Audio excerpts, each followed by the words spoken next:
Hello, friends, and welcome back. Well, to 2026, actually. This is our first episode of the year officially, and we are really excited to be kicking off 2026 with you. And we thought today we would have a conversation around how to set your year up in a way that will actually work for you. This is through a health lens or a health. This is the health edition version. We were having a giggle before we got started that, if you need help in other areas of your life, we are not the ones, but we Not are right now. not right now. But when it comes to your well-being, we've got your back. And we thought we'd have this conversation because time and again, we see people making the same mistakes, experiencing the same disappointments, not getting the results that they're looking for, and we do not want that for you. So, I'm going to get us started by saying what I recommend before you go ahead and set any goals for this year. If you've already written New Year's resolutions, don't worry, you haven't failed, but I want you just to take a little pause and actually reflect on the year that's gone already. And what I mean by that is, first of all, if you have a think about what goals you set at the beginning of 2025 from a health perspective, if you made any, how did that work out for you? Did you achieve them? Did you get close? Did you drop those goals in the first month of the year? Did you get halfway there? Did they change, which is perfectly valid? Lots of things to consider there. But if you were to zoom out and look at your overall health and well-being for the year, if you can be really honest with yourself about where you would rate your energy, your sleep, your hormones, your mood, it'll start to give you an idea of where you need the most support. Now, that's not to say you have to set goals directly aligned with that, but that is where habits and systems come in, which we will talk about a little bit further on in the episode. But I also want you to get really honest with what did and didn't work. So if you meal prepped like a ninja and that worked really well for you, then celebrate that and consider how you can refine that skill a little more this year to support you in your goals, whether they're similar or they're different. But also have a think about what didn't work. So I've tried multiple times to set goals to become a runner when I hate running, and at this point I've just realized that's not a goal I should be setting at all. But I have repeatedly set like running like programs and then fallen off the wagon because ultimately it actually isn't something I really want to do. It's more just was something I wanted to achieve for the sake of it. But if you maybe got a gym membership and then didn't use it, maybe you got a swimming membership, maybe you joined small group training on the beach, like did it align with you? Did it light you up? Did it make you feel better? Or was it something that you found hard to stick to? It was difficult to maintain your commitment, or you just didn't because it wasn't really the thing that you needed to do. Like too often, I see people setting goals. There's lots of actually pitfalls with goal setting.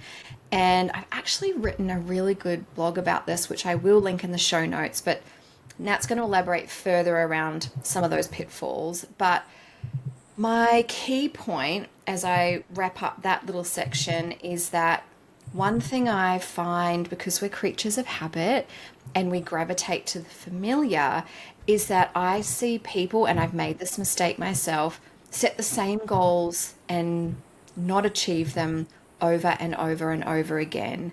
And I've seen people, clients, family members, friends, fall back and default to familiar systems and patterns and ways of being that didn't work the first time, or the second time, or the third time, or the fourth time.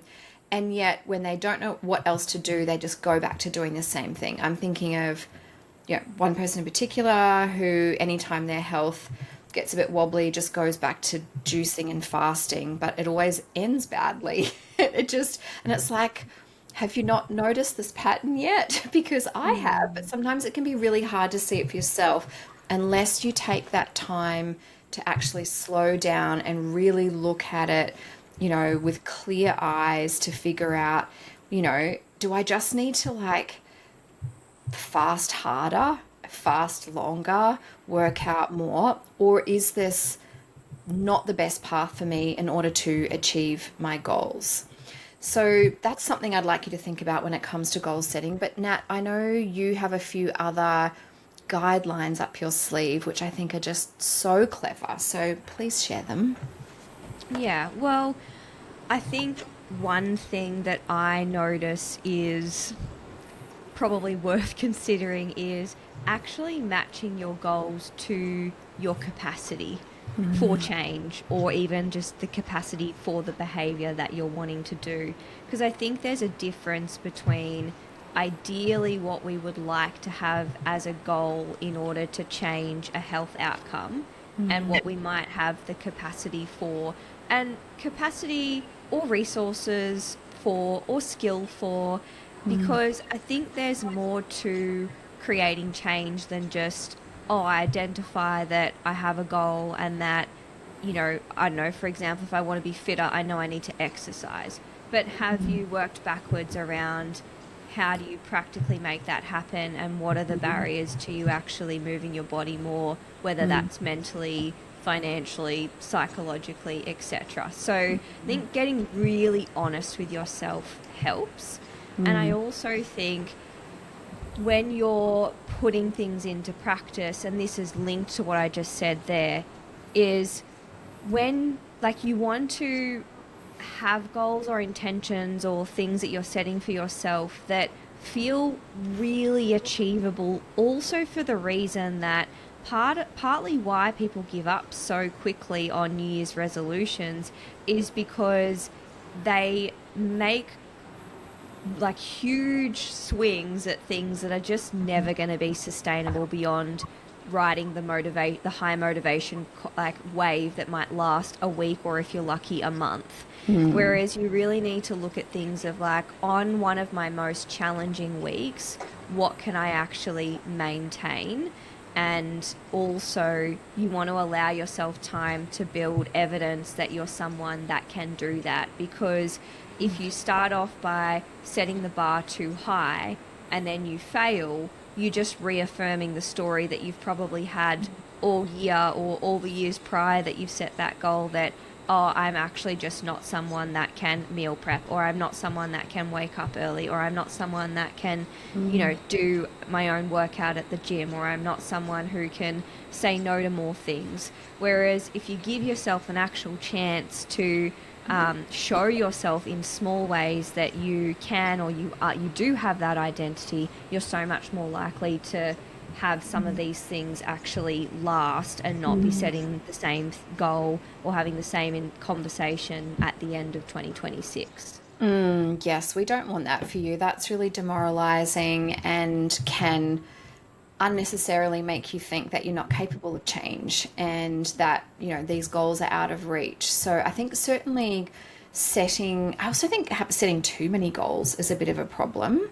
And I think setting them too high, whilst that feels really thrilling in the moment, then it feels too big, I think, after a while. So smaller goals, 1 to 3 goals, I feel like overall is probably enough. And I've personally found like a 90-day, I don't want to call them a sprint.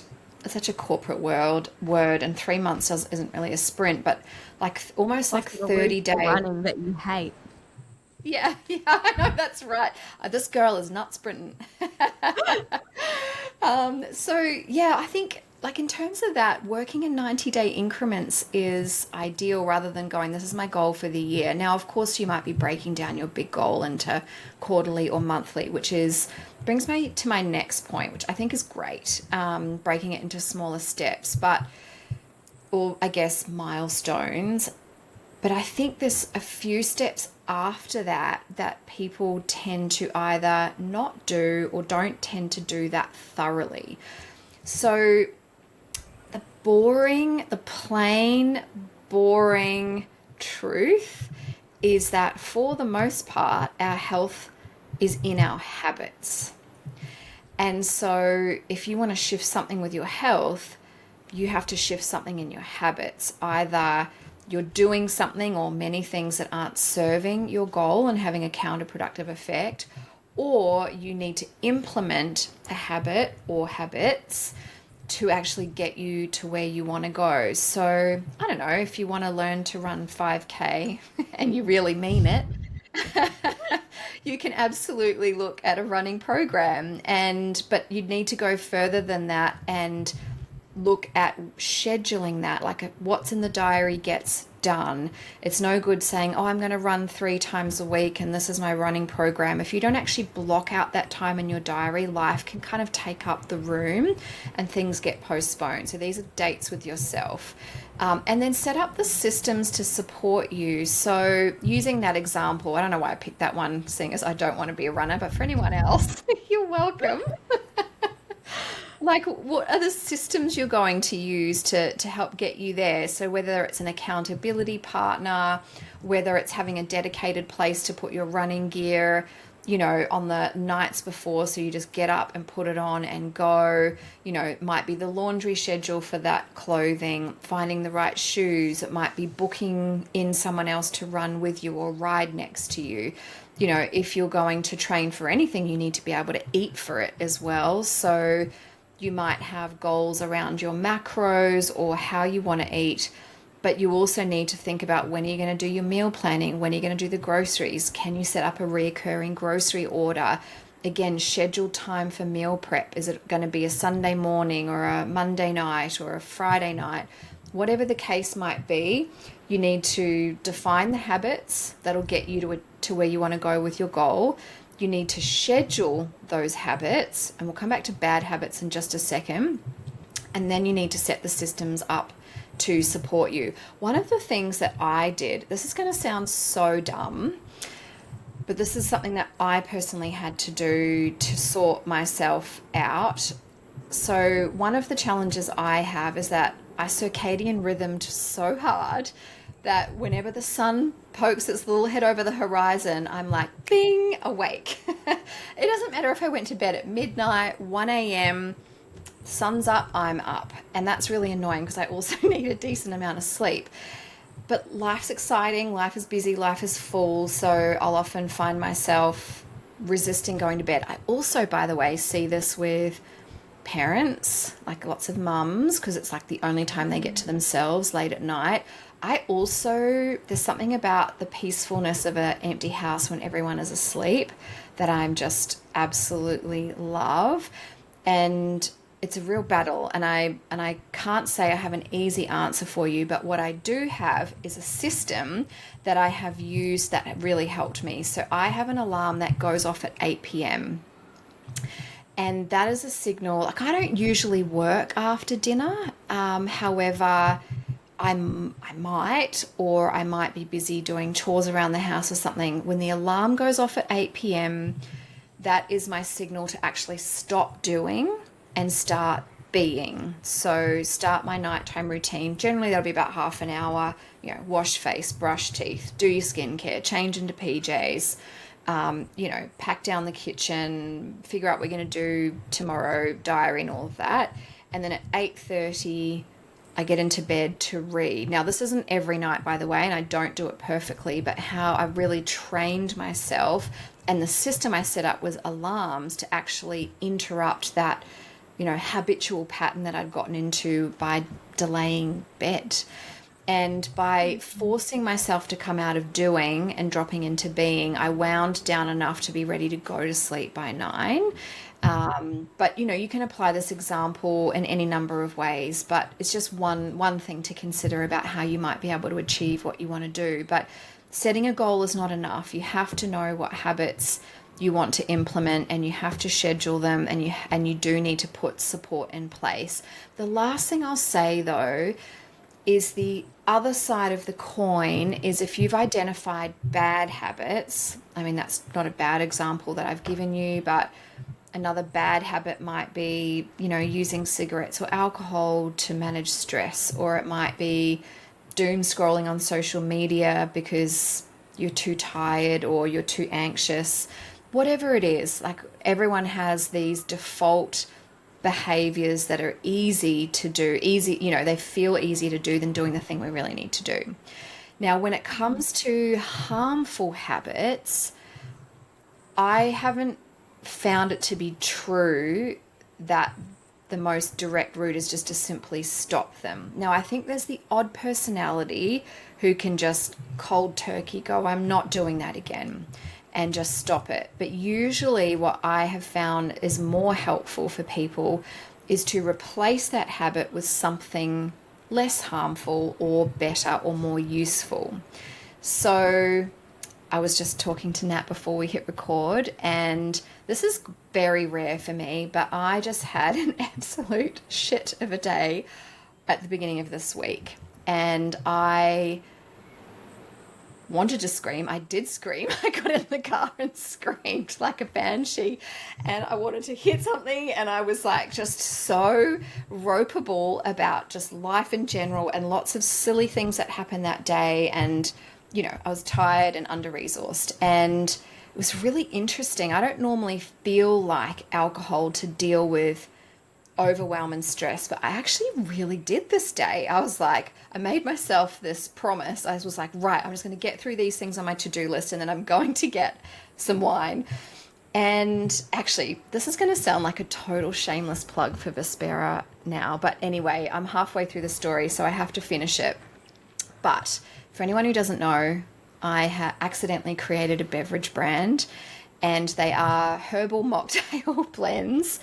And one of them is specifically for this kind of feeling and this kind of day. If you've had a terrible day and you're like, I need a brandy or a whiskey just to take the edge off, I had a mocktail, a Soma mocktail, and boy, did that sort me out.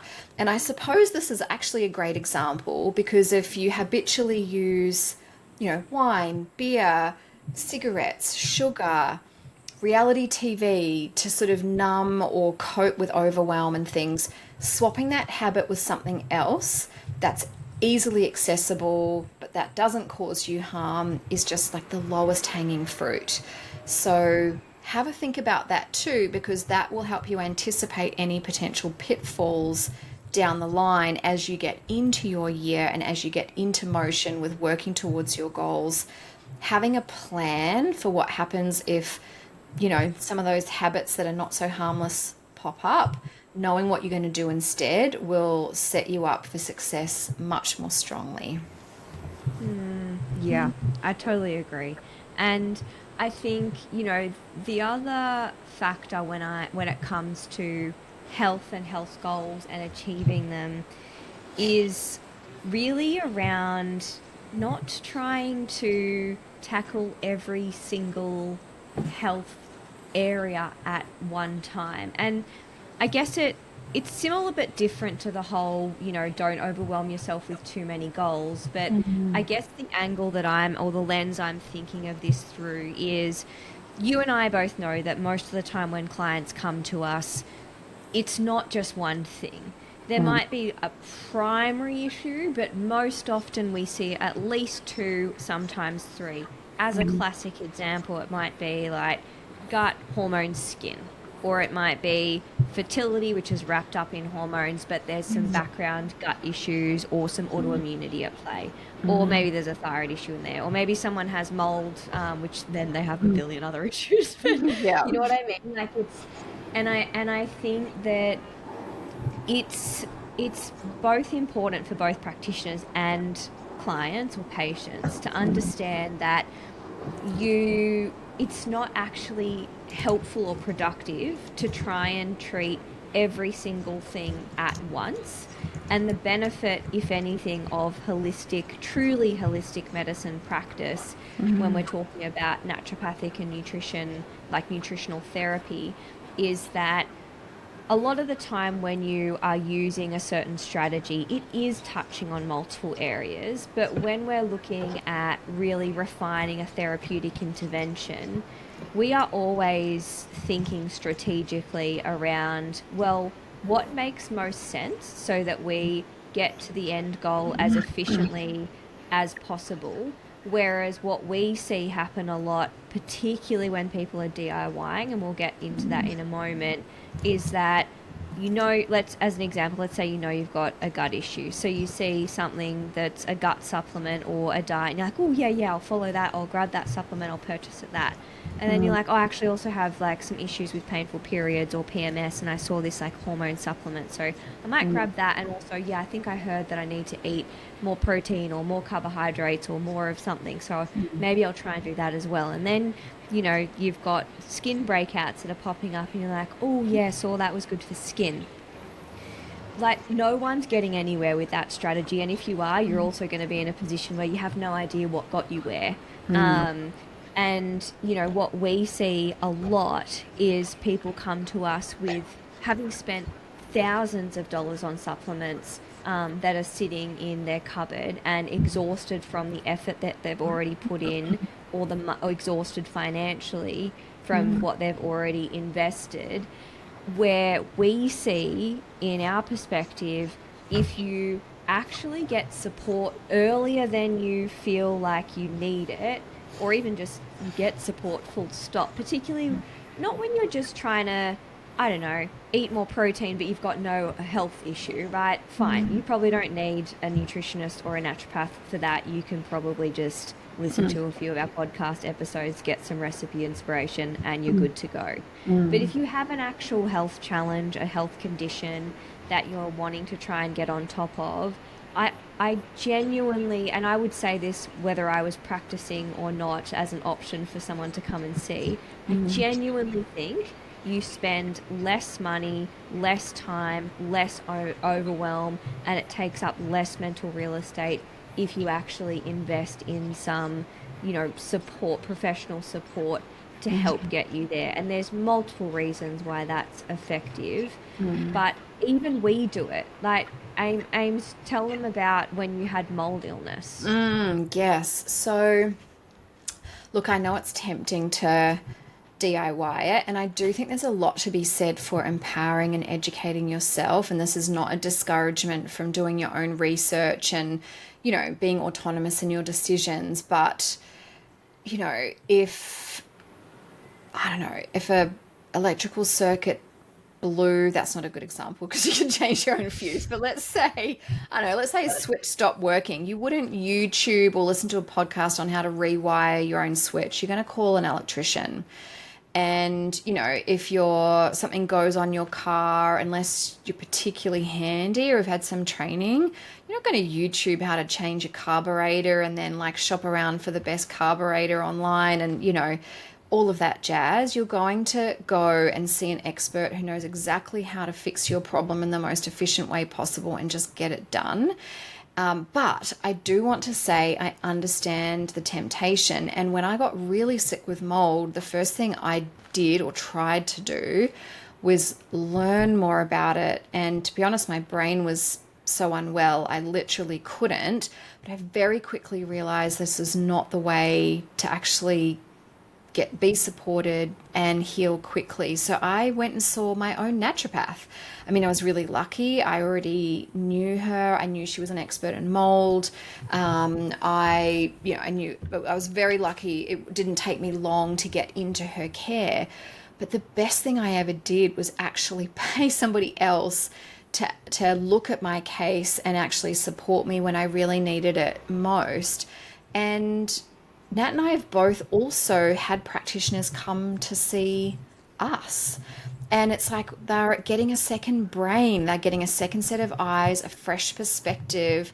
So please know that, even practitioners are hiring practitioners for themselves because it's such a powerful investment. And what I will say, having had clients who, I get some clients, and I love them for this. I love that they've read so much and they've put so much effort in. But what I don't love for them is that they've spent thousands and thousands of dollars on supplements. And then when they land in my clinic, Nat, I'm sure you've seen the same. If you're a practitioner listening to this, you'll be familiar with this story. But they'll open up the cupboard and be like, oh, can we use any of these? I've already spent so much money on it. And there's stuff in there that's expired. It's gone stale. It's like, I think it's a false economy more often than not.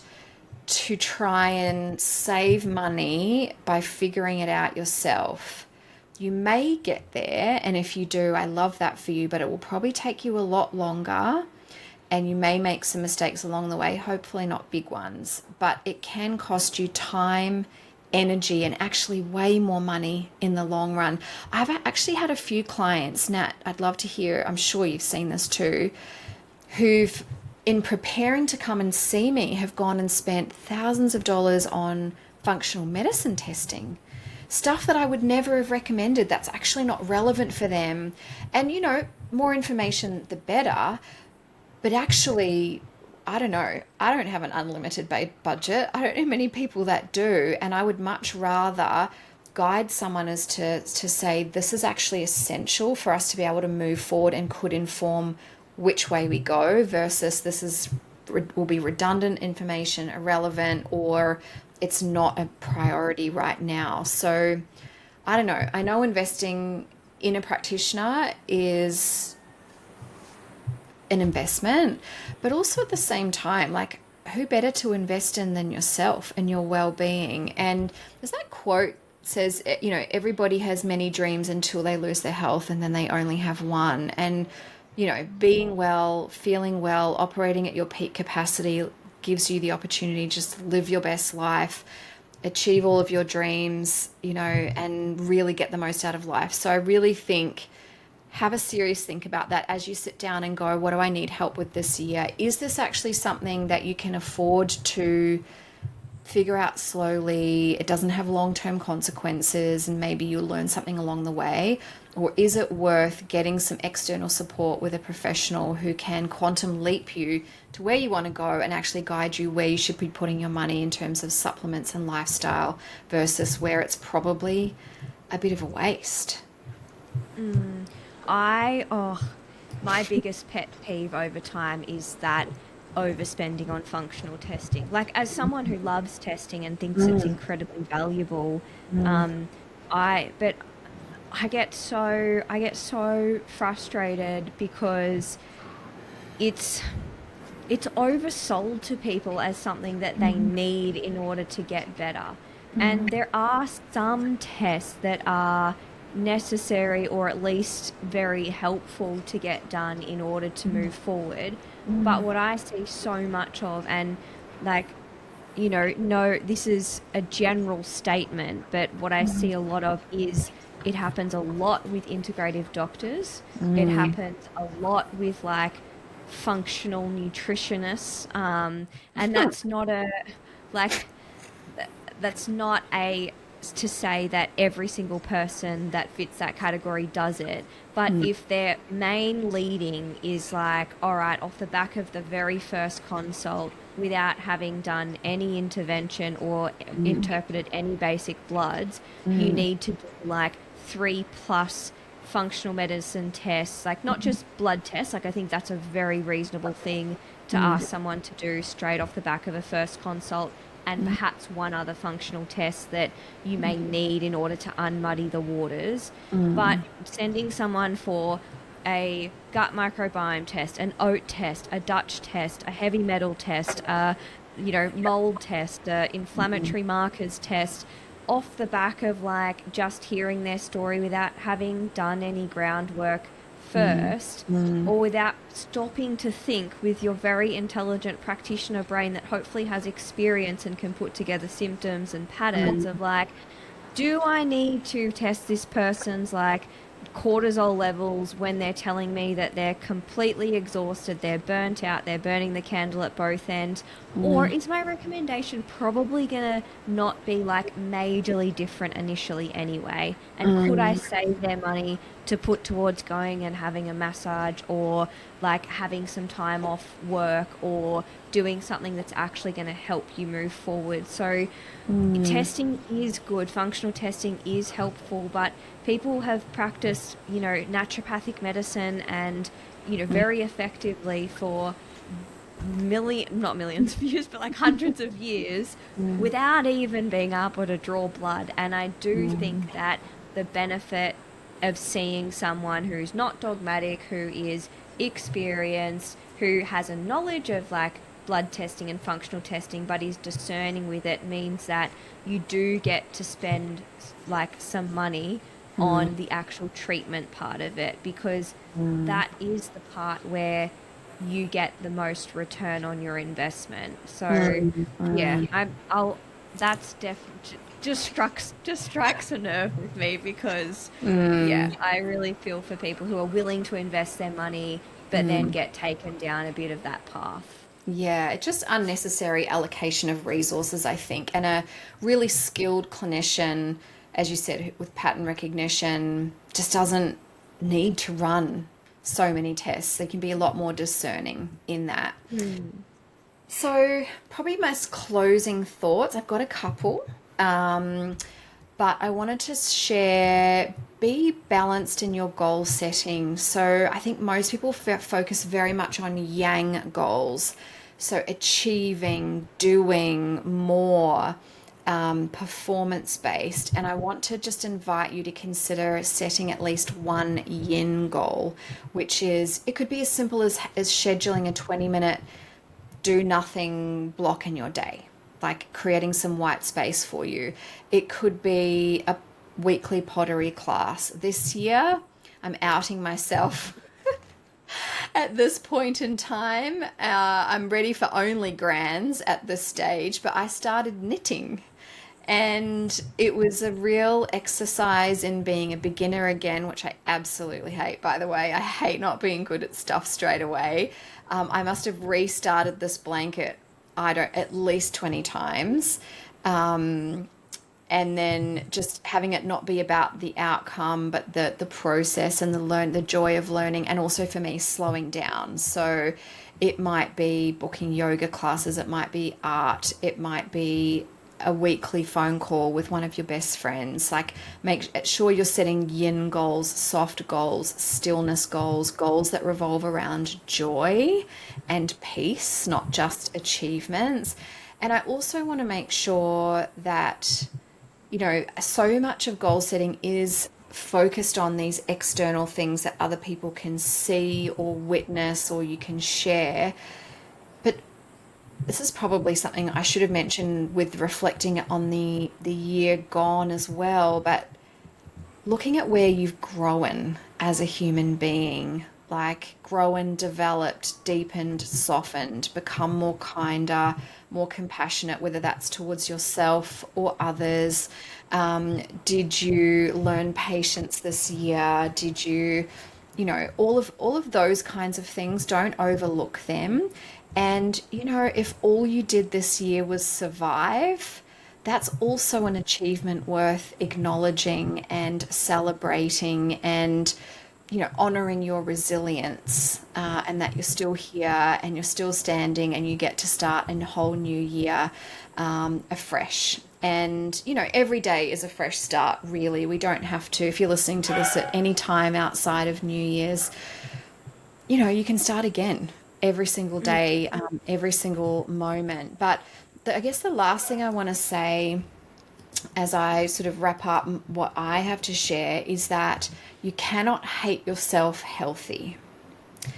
And so many goals or attempts to change or improve oneself comes from a place of self-hate is a very strong word, which you might not relate to it, but maybe just being really unhappy with yourself, or unhappiness, discomfort. They're all great prompts to move and prompts to take action.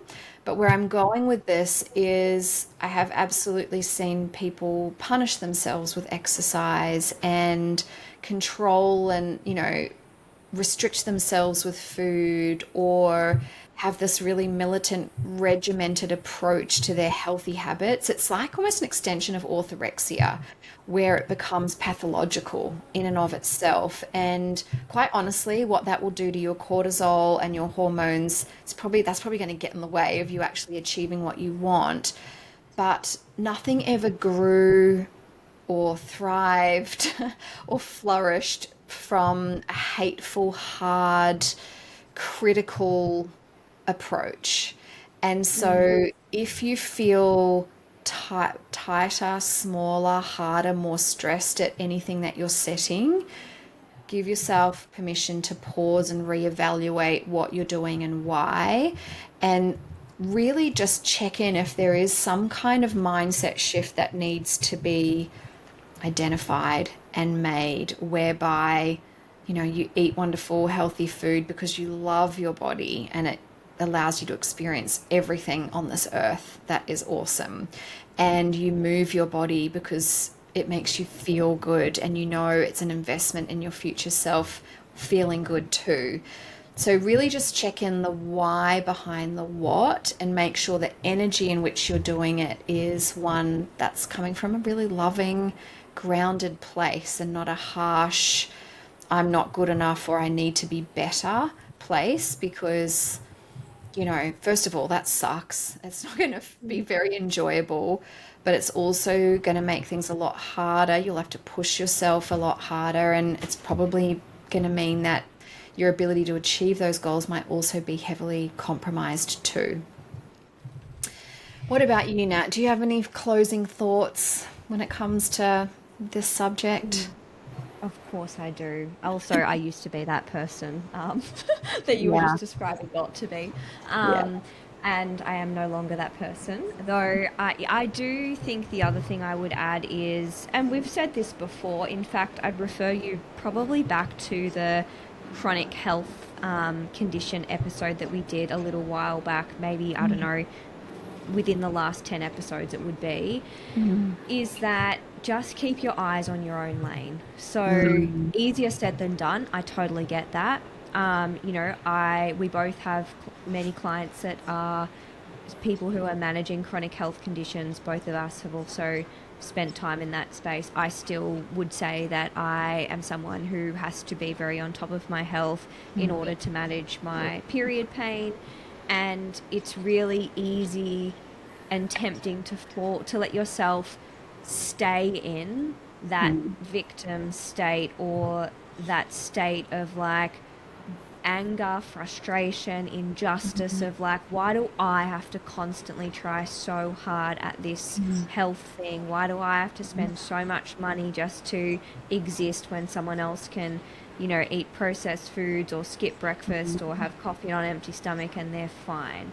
And there, like, I totally get it, and sure, there is, and I felt it too, and there is, it can feel like there's an injustice there. And also, I just don't believe that to be true, in the sense that everyone has something. It just might not be that either you know about it in other people's lives, or that the thing that they struggle with might not be their health. It might be something else that you take for granted. And I just, as much as it's tempting to let yourself sink and almost like stay in that place, the only person that suffers is you. So if you are noticing yourself sinking down into a space of more victimhood, and or starting to seek out people who help you to stay in that space, I think it's really important to change that this year, because the more you look for it, the more you're going to find it. And regardless of whether or not it's true that it's unfair, it's like choosing to focus on it just makes it feel so much bigger than it already actually is. And I know it's not easy. I really get that, and I have had my own journey with it, and still work hard at focusing on all the things that I'm grateful for. And sure, have a whinge at time. Really think that's a good therapeutic thing to do. It's just not staying stuck in it. So that is all I have to add there. And actually, the only final two things to add is that if you haven't already seen, we have a little mini gut reset that we released in December and have been talking about through January, which is just a beautiful way to hit reset, quite literally, on your digestive health. It's not designed to be a harsh killing all of the things and completely like pushing every detox pathway possible. What it's designed to be is a way to ground yourself, make everything calm, settle, soothe, reduce bloating, support your bowel motions, have a really settled tummy and a grounded system in order to move from that place into the new year with whatever other health goals you have. So if it is something that resonates with you, it is available via the show notes or the link in my Instagram bio. And we'd love to have you join us and get the benefits of doing a mini gut reset that we also personally do 1 or 2 times a year. So feel free to dive into that. And of course, the other thing is that if you do need one-to-one support this year, please feel free to reach out to either of us, and we're more than happy to, be that person in your corner and set a strategy and allow you to get to those health goals much easier and more efficiently than perhaps you otherwise would. Absolutely. I mean, you live in your body for your whole life. The most important relationship you'll ever have with anyone is the one with yourself, and you absolutely deserve to feel your very, very best. So, whatever your health goals are this year, we are cheering you on, and we look forward to providing you more inspo across the year. We'll catch you next See week, you friends. then. Bye.